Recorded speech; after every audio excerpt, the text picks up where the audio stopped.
Obrigado. É uma honra estar com vocês hoje nessa formatura de uma das mais excelentes universidades do mundo. Verdade seja dita, eu nunca me formei na faculdade. Esta foi a vez na vida em que eu cheguei mais perto de uma formatura de faculdade. Hoje eu gostaria de contar para vocês 3 histórias da minha vida. É isso, não é grande coisa, só 3 histórias. A primeira história é sobre ligar os pontos. Eu deixei a Reed College depois dos primeiros 6 meses, mas então eu fiquei um tempo de 18 meses antes de eu realmente sair. Então, por que eu saí? Começou antes de eu nascer. Minha mãe biológica era uma jovem e solteira estudante de faculdade, e ela decidiu me colocar para adoção. Ela achava muito fortemente que eu deveria ser adotado por pessoas formadas, então tudo estava preparado para que quando eu nascesse, fosse adotado por um advogado e sua esposa. Exceto que quando eu apareci, eles decidiram no último minuto que na verdade eles queriam uma garota. Então meus pais adotivos, que estavam numa lista de espera, receberam uma ligação no meio da noite perguntando: "Nós temos um garoto inesperado, vocês o querem?" Eles disseram: "É claro." Minha mãe biológica mais tarde descobriu que minha mãe adotiva nunca se formou na faculdade e que meu pai adotivo nunca se formou no colégio, ensino médio. Ela se recusou a assinar os papéis finais da adoção. Ela só cedeu alguns meses depois, quando meus pais adotivos prometeram que um dia eu iria para a faculdade. Esse foi o começo na minha vida. E 17 anos depois eu fui para a faculdade.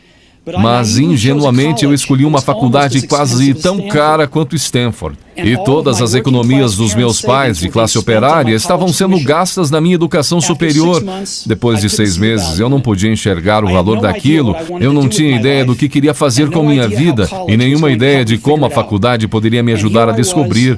E lá estava eu, gastando todo o dinheiro que meus pais economizaram durante suas vidas inteiras. Então eu decidi sair e confiar que tudo ia acabar dando certo. Era bem assustador naquela época, mas olhando para trás, foi uma das melhores decisões que eu já tomei. Assim que eu saí, eu pude parar de assistir às aulas obrigatórias que não me interessavam e comecei a assistir as que pareciam interessantes. Nem tudo foi tão romântico. Eu não tinha um dormitório, então eu dormia no chão do quarto dos amigos. Eu devolvia garrafas de Coca-Cola aos depósitos por 5 centavos para poder comprar comida, e eu andava 7 milhas através da cidade toda noite de domingo para pegar uma boa refeição semanal no templo Hare Krishna. Eu amava aquilo. E muito do que eu encontrei seguindo minha curiosidade e intuição se mostrou de valor incalculável mais tarde. Deixe-me dar um exemplo. A Reed College, naquele tempo, oferecia, quem sabe, a melhor instrução sobre caligrafia no país. Por todo o campus, cada pôster, cada etiqueta em cada gaveta apresentava uma bela caligrafia manual. Por eu ter saído e não ter que assistir às aulas normais, eu decidi tomar aulas de caligrafia para aprender a fazer aquilo. Eu aprendi sobre caracteres com e sem serifa, sobre a variação do espaço entre diferentes combinações de letras, sobre o que torna a grande tipografia grande. Era bonita, histórica, artisticamente sutil de uma maneira que a ciência não pode capturar. E eu achei aquilo fascinante. Nada disso tinha sequer um lampejo de aplicação prática na minha vida. Mas 10 anos depois, quando nós estávamos projetando o primeiro computador Macintosh, aquilo tudo voltou para mim. E nós colocamos tudo no Mac. Foi o primeiro computador com uma tipografia bonita. Se eu nunca tivesse entrado naquele simples curso da faculdade, o Mac nunca teria múltiplos tamanhos de letra ou fontes proporcionalmente espaçadas. E já que o Windows copiou o Mac, provavelmente nenhum computador pessoal teria.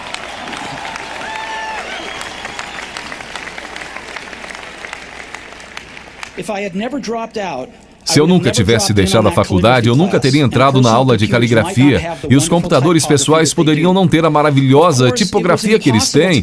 Claro que era impossível conectar os pontos, para frente quando eu estava na faculdade, mas ficou muito claro olhando para trás 10 anos depois. De novo, você não pode conectar os pontos olhando adiante, você só pode conectá-los olhando para trás. Então você tem que confiar que os pontos de algum jeito vão se conectar em seu futuro. Você tem que confiar em alguma coisa, seu Deus, destino, vida, karma, seja o que for. Porque acreditar que os pontos vão se ligar em um momento vai te dar confiança para seguir seu coração, mesmo que ele te leve para um caminho diferente do previsto. E isso fará toda a diferença.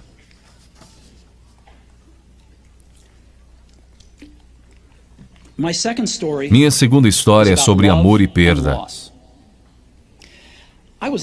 Eu fui sortudo. Encontrei o que eu amava fazer cedo na vida. Woz e eu começamos a Apple na garagem dos meus pais quando eu tinha 20 anos. Nós trabalhamos duro e em 10 anos a Apple cresceu de apenas nós dois numa garagem para uma companhia de $2 bilhões com mais de 4 mil empregados.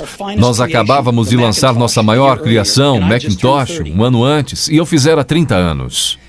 E então eu fui demitido. Como você pode ser demitido de uma empresa que você começou? Bem, conforme a Apple cresceu, nós contratamos alguém que eu achava muito talentoso para levar a empresa comigo. E no primeiro ano, mais ou menos, as coisas saíram bem. Mas então nossas visões do futuro começaram a divergir e eventualmente nós tivemos uma briga. Quando isso aconteceu, nosso quadro de diretores ficou do lado dele. Então, aos 30 anos, eu estava fora, e muito escandalosamente fora. O que tinha sido o foco de toda a minha vida adulta se foi, e isso me destruiu. Eu realmente não sabia o que fazer por alguns meses. Senti que tinha decepcionado a geração anterior de empreendedores, que tinha deixado cair o bastão no momento em que ele estava sendo passado para mim. Eu encontrei David Packard e Bob Noyce e tentei me desculpar por ter estragado tudo daquela maneira. Foi um fracasso público e eu até mesmo pensei em deixar o vale. Mas alguma coisa lentamente começou a nascer em mim. Eu continuava amando o que eu fazia. As coisas que aconteceram com a Apple não mudaram isso em nada. Eu havia sido rejeitado, mas continuava amando. Foi quando decidi começar de novo. Não enxerguei isso na época, mas ser demitido da Apple foi a melhor coisa que podia ter acontecido para mim. O peso de ser vitorioso foi substituído pelo vazio de ser um iniciante outra vez, sem muita certeza sobre nada. Isso me deu liberdade para começar um dos períodos mais criativos da minha vida. Durante os 5 anos seguintes, criei uma companhia chamada Next, outra companhia chamada Pixar, e me apaixonei por uma mulher maravilhosa que se tornou minha esposa. Pixar fez o primeiro filme animado por computador, Toy Story, e é o estúdio de animação mais bem-sucedido do mundo. Em uma inacreditável guinada de eventos, a Apple comprou a Next. E eu voltei para a empresa, e a tecnologia que desenvolvemos nela está no coração do atual renascimento da Apple. E Lorraine e eu temos uma família maravilhosa. Tenho certeza de que nada disso teria acontecido se eu não tivesse sido demitido da Apple. Foi um remédio horrível, mas eu entendo que o paciente precisava. Às vezes, a vida bate com um tijolo na sua cabeça. Não perca a fé. Estou convencido de que a única coisa que me permitiu seguir adiante foi o meu amor pelo que fazia. Você tem que descobrir o que você ama. Isso é verdadeiro tanto para o seu trabalho quanto para com as pessoas que você ama. Seu trabalho vai preencher uma parte grande da sua vida. E a única maneira de ficar realmente satisfeito é fazer o que você acredita ser um ótimo trabalho. E a única maneira de fazer um excelente trabalho é amar o que você faz. Se você ainda não encontrou o que é, continue procurando. Não sossegue. Assim como todos os assuntos do coração, você saberá quando encontrar. E como em qualquer grande relacionamento, só fica melhor e melhor à medida que os anos passam. Então continue procurando até você achar. Não sossegue.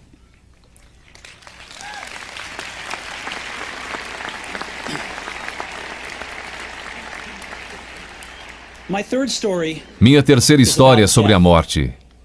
Quando eu tinha 17 anos, eu li uma citação mais ou menos assim: se você viver cada dia como se fosse o último, algum dia provavelmente você vai acertar. Aquilo me impressionou e desde então, nos últimos 33 anos, eu tenho olhado no espelho cada manhã e perguntado a mim mesmo, se hoje fosse o último dia da minha vida, eu ia querer fazer o que eu vou fazer hoje?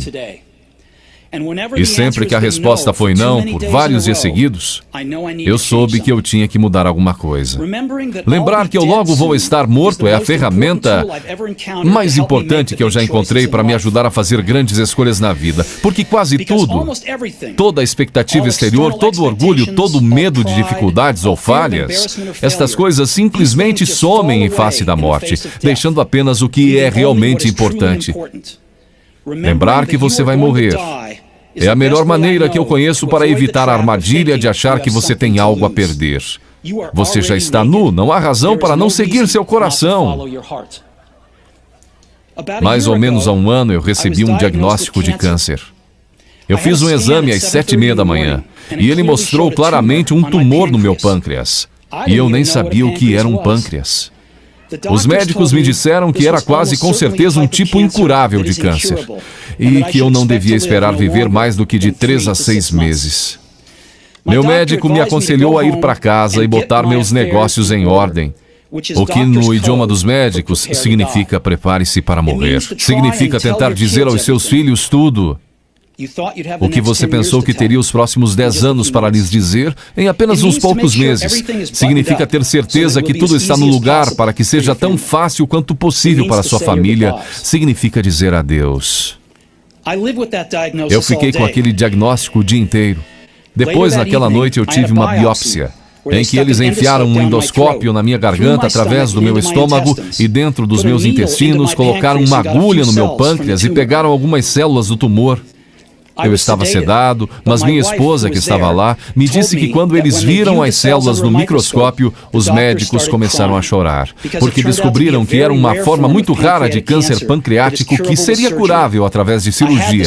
Eu fiz a cirurgia e hoje eu estou bem.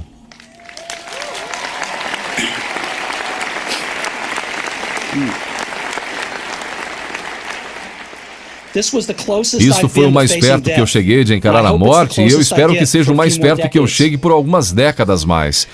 Tendo sobrevivido, hoje eu posso dizer isto a vocês com um pouco mais de certeza do que quando a morte era um conceito útil, mas puramente intelectual. Ninguém quer morrer.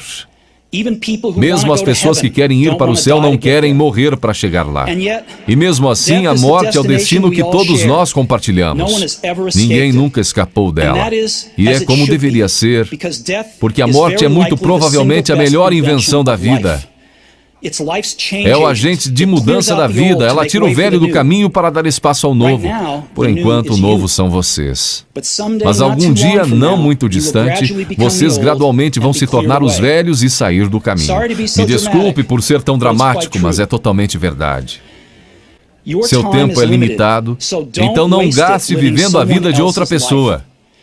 Não caia na armadilha do dogma, que é viver com os resultados do pensamento de outra pessoa. Não deixe o ruído da opinião alheia sufocar sua voz interior.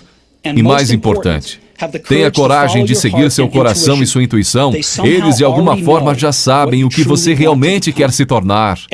Tudo mais é secundário.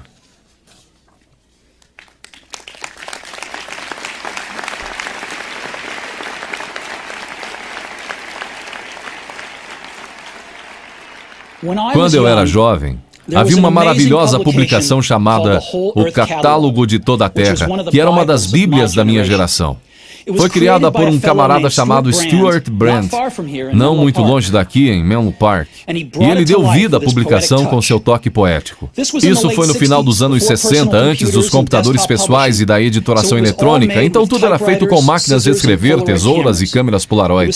Era tipo o Google formato brochura, 35 anos antes do Google aparecer. Era idealista e com abundância de recursos elegantes e ideias brilhantes.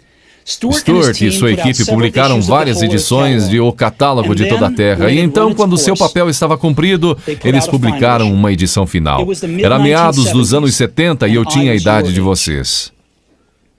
Na contracapa da edição final havia uma fotografia do amanhecer em uma estradinha de terra, do tipo em que você poderia ficar pegando carona se você for aventureiro. Embaixo dela estavam as palavras Stay hungry, stay foolish. Era a mensagem de despedida deles ao sair do ar. Stay hungry, stay foolish. E eu tenho sempre desejado isso para mim mesmo. E agora, a vocês, se formarem para começar outra vez. Eu desejo isso a vocês. Stay hungry, stay foolish. Muito obrigado a todos vocês.